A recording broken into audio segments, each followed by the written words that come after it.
Good morning, everyone. Welcome back to another exciting day in mathematics. Whoop, whoop. How's everybody doing? Good? Yeah? How's Homeplay? Piece of cake? Yeah? Choco flan? And let's go. All right, so the warm-up is number 23, Michael Jordan. And once again, we got number 1 says solve, and we have a proportion x over 6 equals to 14 over 3. Number 2, it says factor by grouping, and it's 3x squared plus 8x plus 4. And number 3, solve for y and graph using the domain -2, -1, 0, 1, 2, and the equation given 6x minus 2y equals 8. All right, I'll give you, what, 3 more minutes? Yeah? Something like that? Yes, Mr. Q. All right, copy and go. All right, so those are the answers for the warm-up. They're on the screen. For number 1, x equals 28. For number 2 is 3x plus 2 times x plus 2. For number 3, the y form is y equals 3x minus 4. The domain -2, -1, 0, 1, 2. The range -10, -7, -4, -1, and 2. And our graph should look something like this. All right, let's move on. So our agenda for today is warm-up number 23, Michael Jordan. Let's go. Oh, yes. And it's Friday, and Michael Jordan, warm up, let's go. Can't beat that. We're still looking at quadratic equations. And our home plate tonight is also 6 problems only. All right, so our asynchronous code, SPXL4, SPXL4. All right. So last time we had for home play, these 6 problems. Is that correct? Yes. Okay. So hold on to those. I'm going to go over some of those. However, copy tonight's home play. I'll give you some time for that. And we got home play. For numbers 1 and 2, it says solve each quadratic equation by graphing, square root, and factoring. Number 1 reads x squared minus 49. Please excuse this little typo right here. I don't know what happened there. I think it's my computer. So x squared minus 49 equals to y. Number 2, y equals 3x squared minus 75. You have to solve that one 3 different ways. Numbers 3 and 4, it says solve using the quadratic equation using square roots. Equations given for number 3 is 3x squared minus 3 equals y. For number 4 is -2x squared plus 49 equals y. Numbers 5 and 6. And you know what, guys? I just saw a mistake here. For number 3, make sure you make it, let me rewrite this. -3x squared plus 3 equals y. All right, so numbers 5 and 6, it says solve each quadratic equation by factoring. And we have number 5, x squared minus 3x minus 4 equals y. And number 6, 2x squared minus 7x plus 5 equals y. Copy that. I'll give you some time. Go. All right, since you already copied the home play, I'm going to go back to the previous home play. I'm going to go over number 2, y equals 3x squared minus 12. So let me do that on a separate sheet. And I got y equals, hold on. Let me just make some space here.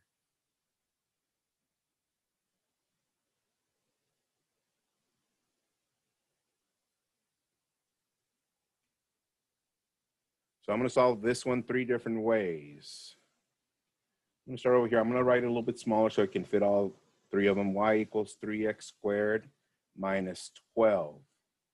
All right, the first way that I'm going to solve it is using square roots because I see that's the one that you guys prefer the most. That's fine. Square roots. All right, so then first step, we set it equal to 0. We got 3x squared minus 12. From there, you should have isolated the variable. So that means you add 12 to each side. You end up with 12 equals 3x squared. From there, we still need to isolate, so we divide by 3, 4 equals x squared. And last but not least, this method is called square roots because to cancel this squared at the end, we need to take the square root. Therefore, plus minus 2 equals x. Hands if you got that. Yeah. All right. So from there, I'm done with this one. I'm gonna go to the factoring method. Factoring. Okay, so I use the same equation, y equals 3x squared minus 12. Step one is always the same. Change y to 0. 0 equals 3x squared minus 12. However, for factoring, we need to go through our process for factoring. Is it in standard form? Yes. Is there a GCF? Yes, it's 3. We're left with x squared minus 4. All that equal to 0. From there, can we still factor inside of the parentheses? Yes, Mr. Q, it looks like a difference of square. So let's use a shortcut. Square root of the first, x times x. Square root of the second, 2 times 2. If it's a subtraction, that means this is a plus, this is a minus. Bring down the GCF and equal to 0. Now that we're there, we just set each one equal to 0 and solve. So then we each factor. So we set 3 equal to 0, x plus 2 equal to 0, and x minus 2 equal to 0. This is not true. Doesn't work. This one, yes, minus 2, x equals negative 2, and plus 2, x equals 2. Did we get the same thing as over here? Yeah, plus and minus 2, plus and minus 2. Yeah, so far so good. All right. And the last method, so I'm done with square roots, I'm done with factoring. Now I'm going to graphing. I get y equals 3x squared minus 12. And I mentioned in the lesson that this is the only method that we don't start by changing y to 0. We need to have the equation equal to y, which we do. Once we do that, we get a table, x, y. And the first value that I substitute is 0 for x. Why? Because I need my y-intercept to graph. So I substitute 0 for x right here. So I end up with y equals 3 times 0 squared minus 12. What is 0 squared? Well, it's 0, Mr. Q. 3 times 0 minus 12. What is 3 times 0? Well, it's 0 minus 12. What is 0 minus 12? It's negative 12. That goes right here. Before I do the other work, I'm going to show you that. So like that, it's so clear that there's no confusion. Here's my graph, my coordinate plane. So this is called the y-intercept because my graph, when I graph, it needs to cross the y-axis at this point, which is negative 2 of y. I mean, negative 12, which is down here, negative 12. That's going to be my y-intercept. All right, the next value that you should have input, instead of 0 again, now we substitute y for 0. Why is that, Mr. Q? Well, if we substitute 0 for x and it gave us the y-intercept, now that we substitute 0 for y, it's going to give us the what? The x-intercept. That is correct, x-intercepts. All right, so I'm going to substitute 0 in here for y, right? There. So it's going to be 0 equals 3x squared minus 12. And at that point, you can use either method. You can either use square root or factoring. Which method do you want to use?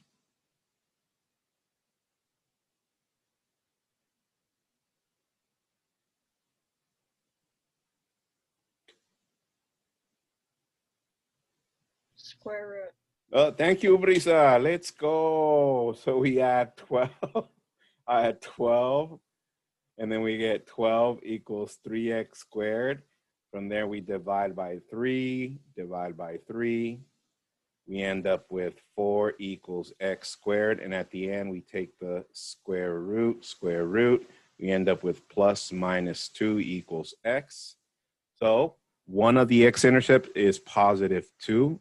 And the other one is negative 2, and both with 0 of y. Now, last time I probably showed you, you can also write it as plus minus 2. That's fine, but I'm going to leave it like that so that you guys can see it as clear as possible. Why are they called x-intercepts, Mr. Q? That's where our graph crosses the x-axis at positive 2, 0, and at negative 2, 0, negative 2, 0. There it is. We graph our parabola. And that's how we know that our solution are these two. These are our solutions. Why, Mr. Q? Because that's where the graph crosses the x-axis. The solution to the quadratic equation is where the graph crosses the x-axis. All right, Hans, have you got that by yourself? Okay, good. Yeah. Yeah, it should have brought back memories, right? I hammered these a lot. I remember when we were in middle school, it was like we spent like almost, I think, 1 week on these, something like that. All right. So with that said, that's exactly how you should have done number 1 also. All right. So let me go to number 6. Number 6, just to clarify number 6. And once again, you're checking your work on your Homeplay. That's why I'm going over these. And number 6, we're only going to do by factoring. By factoring. That's all they asked for. So solve the equation by factoring. All right, so I'm going to write it over here, and I get 2x squared plus 5x plus 2 equals y. Okay, so I have it there. And let's go over it. First step, we change it equal to 0. So 2x squared plus 5x plus 2 equal to 0. From there, we factor. Let's go through the process. Is it in standard form? Yes. Is there a GCF other than 1? No. What goes on top? Malachi. What goes up here? That would be 2. Close.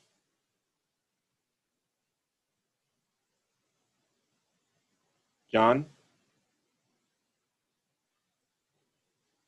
4 and 2. Wait, 4 and 1. Okay, let's see. What is 2 times 2? 4. Okay, and what goes down here? 5. And yes, it's 1 times 4 is 4, and 1 plus 4 is 5. Yes, thank you. All right, so once again, when we do this part and we find the factors, if we have a leading coefficient, we cannot use this as our shortcut and just write our factors. It doesn't work. We need to do the long way, which is rewriting this. 2x squared plus, instead of 5x, we're going to substitute these two that we found right here, this one and this one, which is 1x plus 4x. Then at the end, we bring the last term down. So then now we can actually factor by grouping. Group.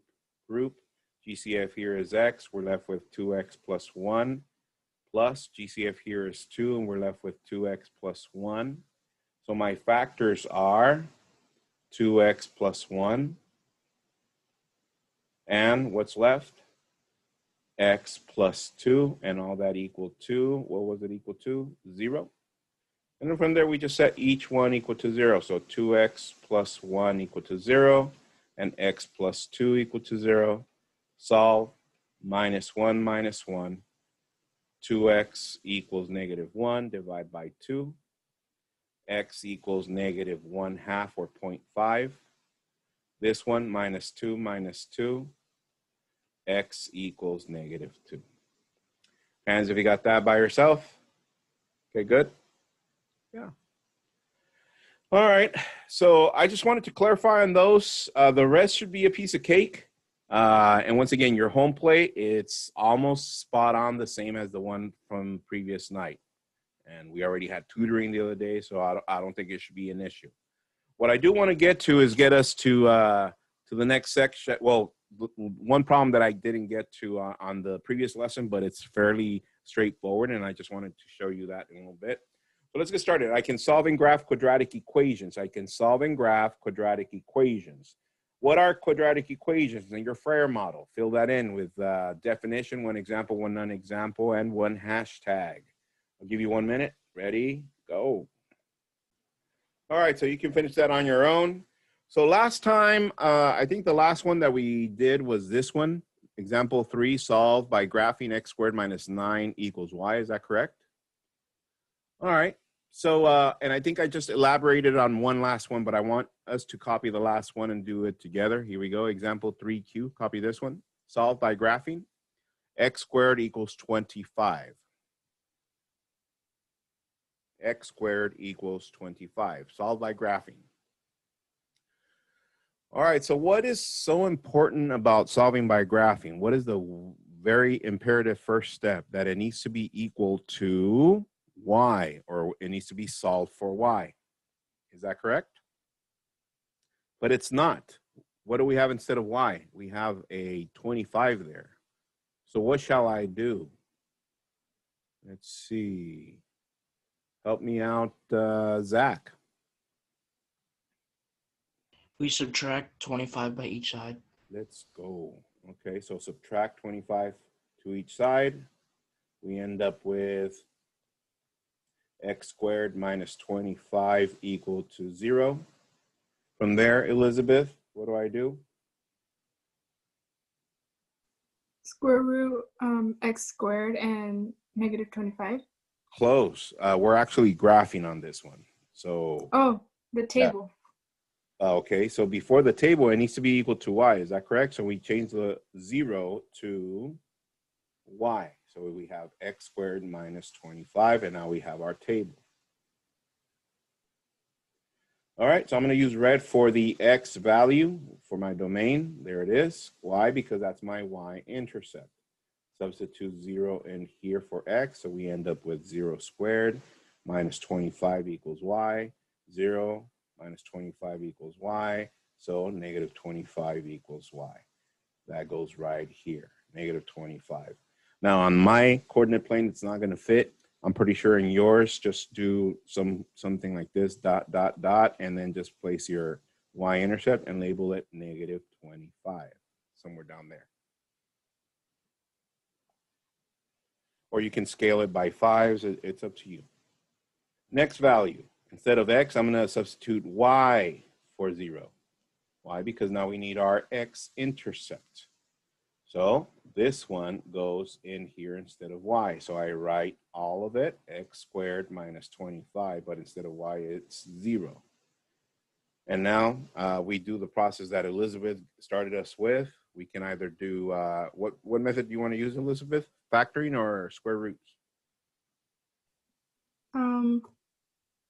Square root. Okay, so plus 25 plus 25. X squared equals 25, square root, x equals plus minus 5. So my x-intercepts are positive 5, 0, and negative 5, 0.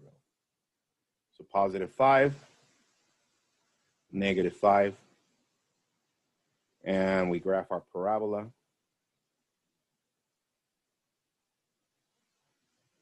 And by graphing, our solutions are here and here. How do we know? Because that's where our graph crosses the x-axis. All right. Are we doing good? Yes, Mr. Q. All right, guys. So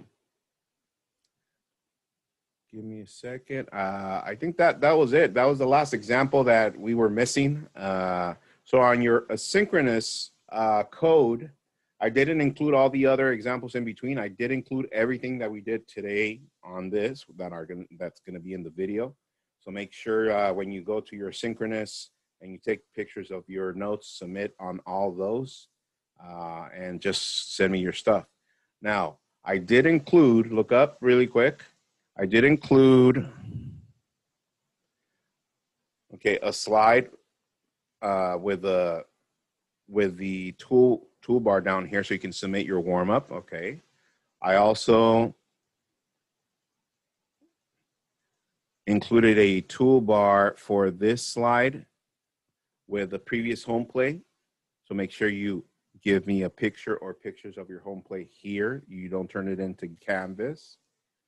And from there, I did give you one for the Frere model and one for the last example. So that's the only thing that you're going to show me for notes. But now you have your home play, yeah? All right.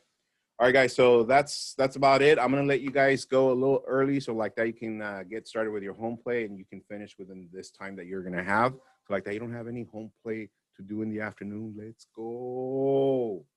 Thank you, Mr. Q. You're welcome. Hey, it's Friday. Let's go. Yeah. Nice seeing you guys. Keep up the good work and come on. It's Friday. Come on. Let's go. Some of you are falling asleep. Come on, wake up. Anyways, see you guys next week. Later. Peace. Hey, Mr. Q, what was the synchronous code? Oh, synchronous code. Let me show you that again. A synchronous code is, hold on.